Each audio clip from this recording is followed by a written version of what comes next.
에베소서는 바울이 로마의 감옥에 갇혀 있을 때 쓴 서신으로 알려져 있습니다. 그러나 에베소서는 에베소 교회에만 보낸 것처럼 보이진 않지요.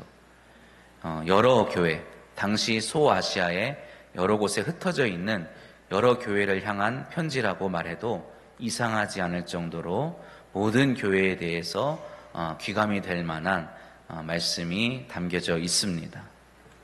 그도 그럴 것이 에베소는 당시 로마 제국에서 가장 큰 도시 중에 하나였습니다.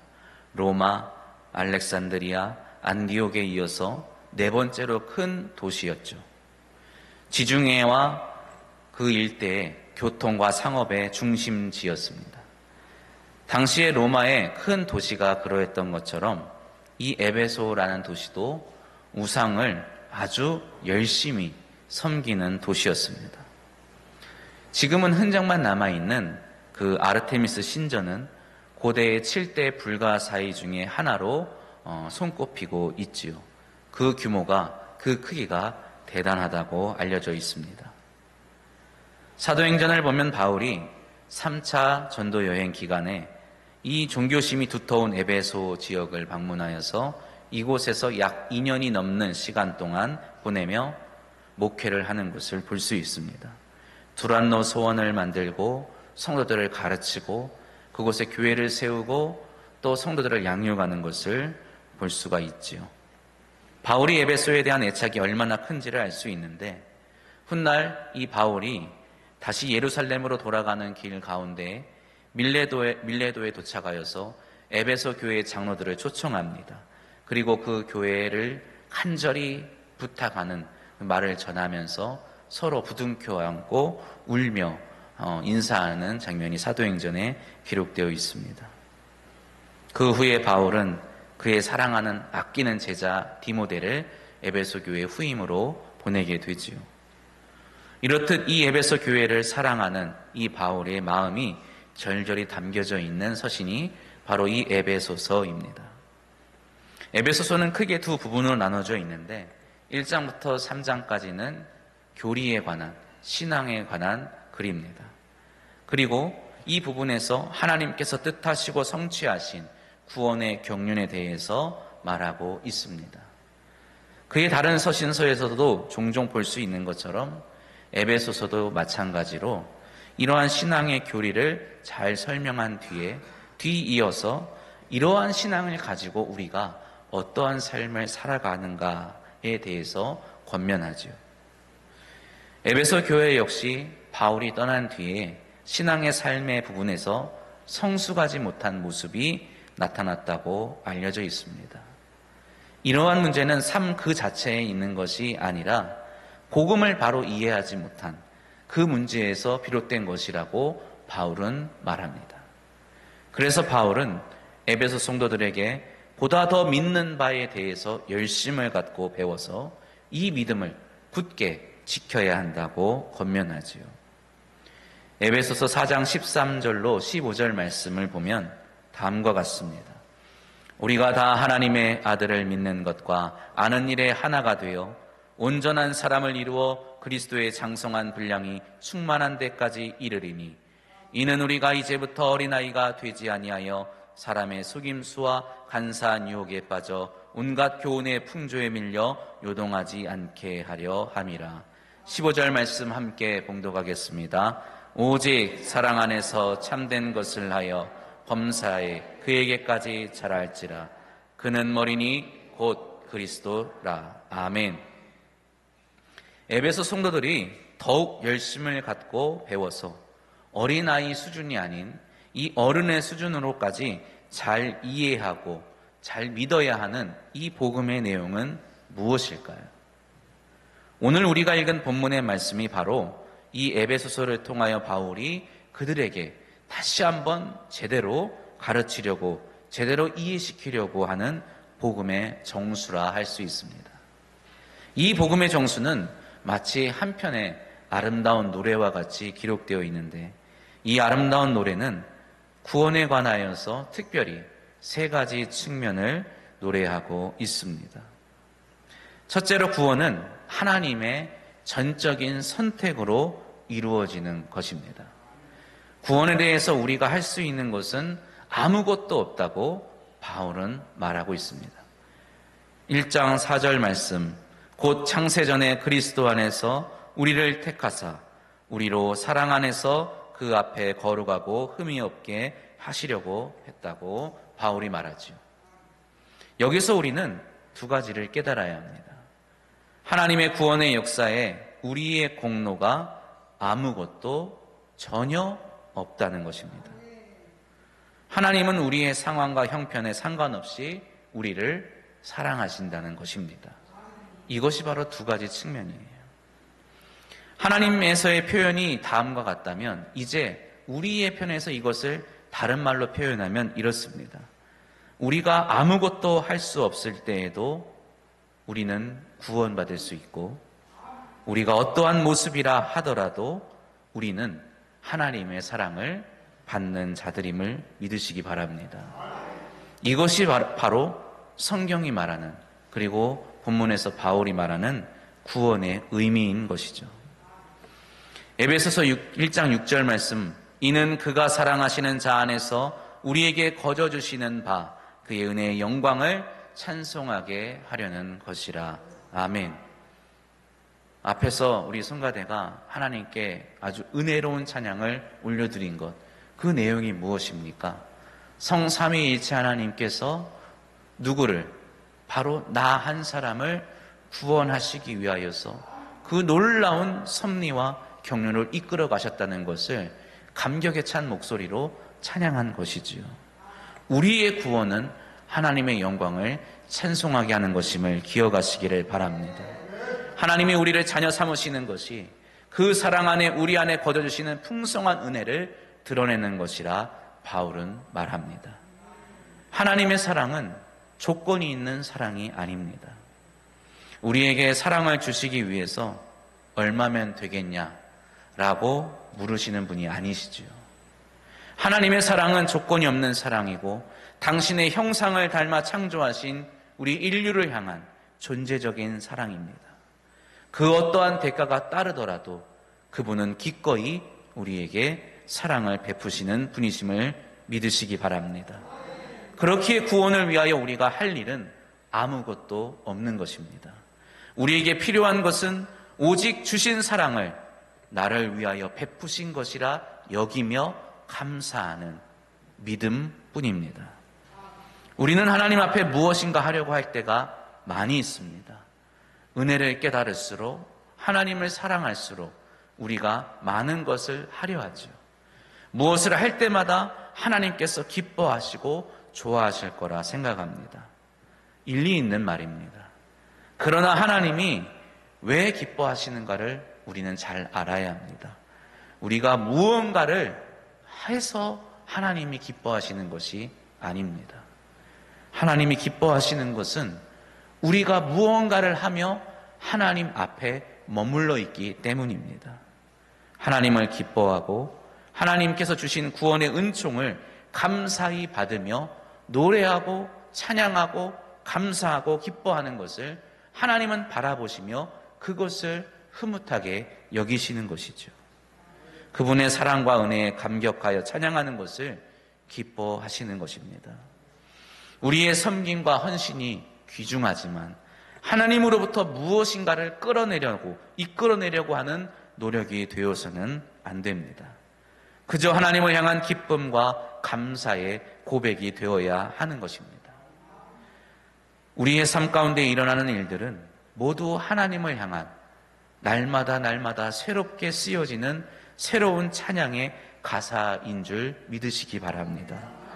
한 주간 나와 함께 하신 하나님께서 나에게 하신 놀라운 일들, 나에게 베푸신 놀라운 사랑, 나에게 허락하신 풍성한 은혜를 주 앞에 나와 노래하고 기도하고 또 예배하며 또 섬기고 봉사하며 고백하고 찬양하는 것입니다. 하나님은 우리가 하나님을 기뻐하고 그 구원의 은총을 감사히 받는 것을 기뻐하십니다. 우리의 행위가 자칫 하나님 앞에서 나의 의로움을 드러내지 않도록 주의하시기를 바랍니다. 바리새인들이 빠진 잘못이 바로 이것이었어요. 바리새인들은 하나님의 은혜를 누구보다도 잘 아는 사람들이었어요. 하나님이 베푸신 사랑을 누구보다도 잘 아는 사람들이었습니다. 하나님의 은혜와 사랑 안에서 자신들이 어떠한 복을 누리고 있는지도 잘 아는 사람들이었죠. 그런데 그러한 그들이 하는 모든 예배와 모든 신앙의 모든 행동들이 자신들의 경건과 열심과 거룩함이 하나님을 향한 찬양이 아닌 오직 자신들을 인정받게 하는, 자신들을 높이려고 하는 그런 공로가 되었다는 것이지요. 주님은 그들의 행위가 회칠한 무덤과 같다고 질책하셨습니다. 하나님 앞에서의 모든 행위가 우리의 모든 것을 드러내는 것이 아님을 기억하시기를 바랍니다. 하나님의 구원을 기뻐하고 그 은혜를 고백하는 저와 여러분이 되시기를 주님의 이름으로 축원합니다. 둘째로, 구원은 예수 그리스도 안에서 우리의 존재가 하나로 되어지는 것을 의미합니다. 구원이라는 것은 하나님의 지혜로 세우신, 하나님의 지혜로 세우신 그 예수 그리스도께서 친히 못 박히신 십자가의 은혜 안에서 우리가 하나 되는 것을 의미하지요. 본문 10절 말씀 우리 다시 한번 봉독해 보겠습니다. 하늘에 있는 것이나 땅에 있는 것이 다 그리스도 안에서 통일되게 하려 하심이라. 아멘. 이 말씀은 우리의 구원의 차원을 뛰어넘어 온 피조 세계가 예수 그리스도 안에서 하나가 된다는 놀라운 말씀을 담고 있습니다. 그러나 오늘은 우리의 구원의 측면에서만 바라보고자 한다면 예수 그리스도를 나의 구주로 받아들이는 것, 이것이 바로 나에게 귀한 은혜의 시작이 된다고 말하는 것이지요. 왜 그렇습니까? 내가 예수를 구주로 고백할 때에 하나님께서 당신의 영을 우리에게, 그리스도께서 당신의 영을 우리에게 부어주시기 때문입니다. 우리는 그렇게 성령을 받게 되고 우리 안에 성령께서 거하시게 되는 것이지요. 성령께서 하시는 일들 중에 가장 큰 일은 우리를 주 안에서 하나 되게 하시는 것입니다. 에베소서 4장에서 바울이 교회에 대해 설명할 때도 교회가 어디 안에서? 그리스도 안에서 누구로 말미암아? 성령으로 말미암아 하나가 된다고 말하고 있습니다.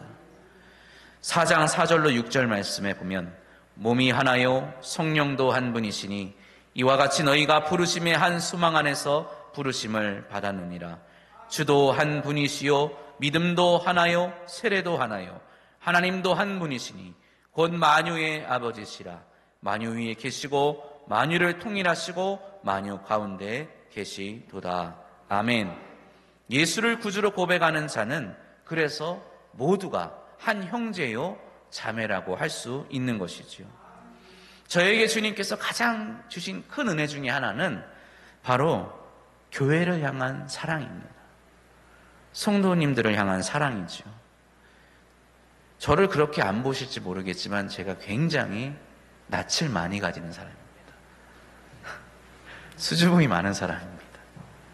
밖에서 저를 보면 놀라실 겁니다. 제가 굉장히 낯을 많이 가리고 멋쩍어하고 수줍어하는 사람인데 어떻습니까? 교회에서 보면 저도 마찬가지예요. 저도 바깥에서 뭔 일을 하면 굉장히 좀 어색하고 수줍고 막 그런 편인데 교회에만 오면 성도들을 만나면 처음 만나는 분도 어찌나 반갑고 어찌나 사랑스러운지 몰라요. 항상 함께 있던 분 같습니다. 심지어 처음 방문하는 교회에 가서도 만나는 성도들을 보면 어머니 같고 아버지 같고 할아버지 같고 할머니 같고 형제 같고 저는 형제가 없습니다. 근데 형제 같아요. 이 모든 일이 성령께서 저에게 주시는 은혜입니다. 제가 총각 때 시끄럽고 부산스러운 걸 너무 싫어해서 아이들을 정말로 싫어했습니다. 너무 귀찮아요. 그런 그때에도 교회에서만큼은 교회 학교에 있는 아이들을 보면 어찌나 사랑스러운지 모르겠더라고요. 변변치 않은 용돈이라도 털어가지고 떡볶이 먹으러 가자, 아이스크림 사 먹으러 가자, 손에 손 잡고 막 돌아다녔던 기억이 있습니다. 지금도 보면, 제 자신이 보면 그런 면이 아직도 사라지지 않았는데, 교회 안에서만큼은 성령께서 저에게 사랑을 부어주시고 은혜를 부어주셔서 한 가족처럼 여기고 그렇게 사랑할 수 있게 하시는 것이죠. 초대교회를 보면 그 당시에도 교회 안에 이러한 갈등의 원인들이 있었죠. 유대인인 그리스도인들, 또 헬라인인 그리스도인들, 율법을 잘 지키던 그리스도인들, 율법을 전혀 모르며 살던 그리스도인들, 부유한 그리스도인들, 가난에 찌들어 살던 그리스도인들, 자유인이었던 그리스도인들, 종이었던 그리스도인들이 있었습니다. 서로 나뉘어서 시기하고 질투하는 일도 적지 않게 있었죠. 그러나 바울은 같은 성령을 받은 사람은 그리스도 안에서 하나이고 하나님의 영이 우리를 하나로 만드셨노라고 말합니다. 우리 성도들은 전 세계 누구이든 그리스도를 구주로 고백하는 자이면 예수 안에 하나임을 믿으시기를 바랍니다. 성도를 품고 서로 이해할 수 있는, 서로 사랑할 수 있는 그러한 자가 바로 나라는 것을 기억하시기를 바랍니다. 세 번째로 구원은 하나님께서 보증하시는 것이지요. 앞서 말씀드린 것처럼 예수 그리스도의 복음을 듣고 믿는 자에게는 성령이 임하십니다. 이 성령께서 하시는 일들 가운데 바울이 또 설명하는 것을 들어보면 바울은 이 성령을 약속의 성령이라고 말합니다. 오늘 본문 말씀 14절에 보면 이는 우리 기업의 보증이 되사 그 얻으신 것을 속량하시고 그의 영광을 찬송하게 하려 하심이라. 이러한 것을 위해서 하나님께서 우리에게 은혜를 베푸셨는데 이것을 하시는 분이 누구시라고요? 바로 13절 말미에 약속의 성령으로 인치심을 통하여 하신다는 것이죠. 성령께서 보증이 되셨다는 것은 우리에게 믿음과 신뢰를 주신다는 것을 의미합니다. 하나님께서 우리에게 성령을 주셔서 그 성령을 통하여 의로운 자에게 주실 구원을 미리 주신다는 것을 우리는 알아야 합니다. 이것은 마치 새 자동차를 사려고 할 때 차가 비싸지 않습니까? 근데 그 비싼 차 값을 한꺼번에 다 낼 수가 없죠. 극히 적은 일부의 금액만 우리가 먼저 내고 나머지 그 금액은 다달이 이렇게 천천히 갚아가는 겁니다. 그것을 우리는 보증관계라고 말하죠. 성령께서 우리와 함께 하시는 것이 바로 이와 비슷한 이치입니다. 우리는 아직 의로운 사람이 아닙니다. 우리는 이 땅에 있는 동안 절대로 온전하게 의로운 사람이 될 수 없습니다. 다만 우리는 의가 무엇인지, 의롭게 살아가는 것이 무엇인지를 예수 그리스도를 통해서 알게 된 사람들이죠. 그리고 예수 그리스도를 따라서 그 의로운 길로 향하고 그 의로운 길로 향하기 위해 순종하며 살아가기로 결심한 사람들입니다. 그러나 아직 우리는 그 의로운 길을 열심히 간다 하여도 완전히 의로운 사람이 되지는 못한 거예요. 그러나 내 안에 계신 성령께서 나를 온전하게 의로운 자로 만들어 가실 줄 믿습니다. 주님 배 없는 날까지 나를 의의 길로 걸어가게 하시기 때문입니다. 내가 걷는 것이 아니죠. 성령께서 나를 인도하시는 것입니다. 나를 그 의의 길로 걷게 하시고 그 의의 길의 여정은 절대로 변함이 없고 실패가 없음을 기억하시기를 바랍니다.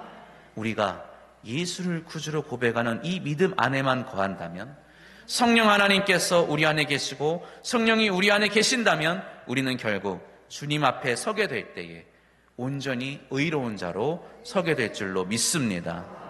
이 먼 미래에 이루어질 일, 이 미래에 완성될 의가 마치 내가 자동차의 할부를 지금 갚고 있지만 이미 차를 타고 있는 것처럼 내가 아직 하나님께서 기뻐하시는 그 의를 향해 나아가고 있지만 의인에게 허락하신 구원을 누리고 있는 것과 같습니다. 사랑하는 성도 여러분, 주님은 우리에게 물어보십니다. 나는 구원 받았습니까? 구원 받으셨습니까? 나는 구원받기에 의로운 자입니까? 믿음대로 될 것입니다. 어떤 분은 나는 그 대답은 못하겠습니다 라고 하시는 분도 맞습니다. 나는 의롭습니다 라고 대답하시는 분도 맞습니다. 그러나 그 모든 것이 내가 아님을 기억하시기를 바랍니다. 내 안에 계신 성령께서, 내 삶 속에서 역사하시는 하나님께서 나를 의롭게 이끌어 가시고 나를 의롭다 하시고 나를 의인에게 허락하실 구원을 허락하심을 믿으시기를 바랍니다. 행위로 얻는 구원은 없습니다. 노력으로 얻는 구원도 없습니다. 오직 하나님께서 우리를 택하여 주시고 하나님께서 사랑으로 우리를 구원하셨을 뿐입니다. 그렇게 구원받은 사람이라면 우리는 누구나 그리스도 안에서 함께 사랑받는 자녀로서 한 형제, 자매, 가족임을 기억하시기를 바랍니다. 그렇기에 우리는 그리스도 예수 안에서 서로를 사랑할 수 있는 것입니다. 성령님이 우리 안에 계심을 항상 기억하시기를 바랍니다. 그 성령께서 오늘도 내 안에 역사하셔서 나로 하여금 의의 길을 향하여 한 발자국 한 발자국 걸어가게 하심을 기억하시기를 바랍니다. 어제보다 오늘을, 오늘보다 내일을 더욱더 하나님께로 가까이 향하게 하시며 이미 주어진 구원 가운데 우리를 의인으로 완성시켜 주실 줄로 믿습니다. 우리의 믿음을 다시 한번 돌아보시기를 바랍니다. 우리 안에 계신 성령님을 통하여 날마다 구원의 감격을 누리시기를 바랍니다. 우리 광남의 모든 성도들이 한 형제요 자매요 한 가족임을 고백하고 서로를 사랑하고 아끼며 살아가시기를 주님의 이름으로 축복합니다. 이 구원의 감격이 주님 배없는 날까지 충만하시기를 주님의 이름으로 축복합니다. 기도하겠습니다.